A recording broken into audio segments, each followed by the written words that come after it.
Olá, tudo bem? Sejam bem-vindos a mais uma aula. Vamos iniciar aí o nosso módulo 2 com a aula sobre o tema corrente contínua. Podemos definir a corrente contínua como todo e qualquer tipo de corrente que faz uso de apenas uma polaridade de corrente ou de voltagem e cuja frequência é constante, nula ou que varia lentamente em relação ao valor médio da corrente ou da tensão. A corrente contínua foi desenvolvida em 1800 pelo físico italiano Alessandro Volta. Contudo, à época, a natureza do fluxo de corrente ainda não era bem compreendida.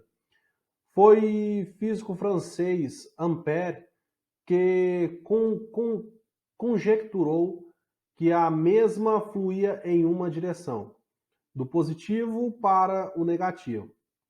Quando o instrumentista francês Hippolyte Pich construiu o primeiro dínamo em 1832, ele notou que, conforme o ímã usada passa pelo fio enrolado a cada meia volta, o fluxo de corrente era revertido, gerando uma corrente alternada, devido à sugestão de Ampère-Pich.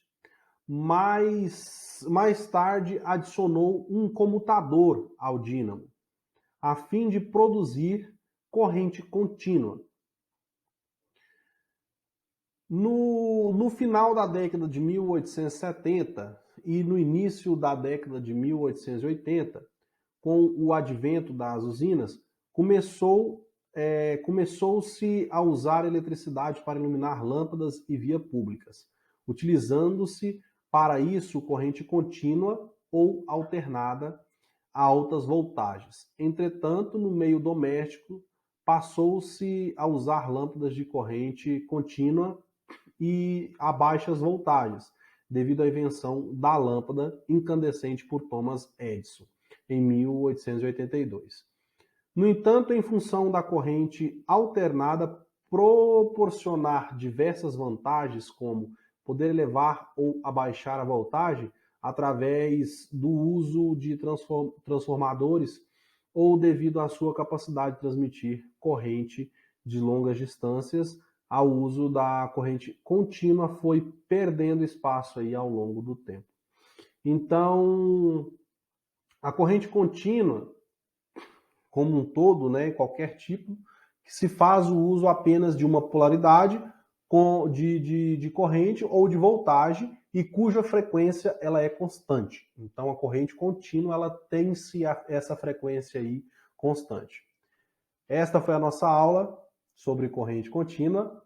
Muito obrigado pela presença de todos e até a nossa próxima aula.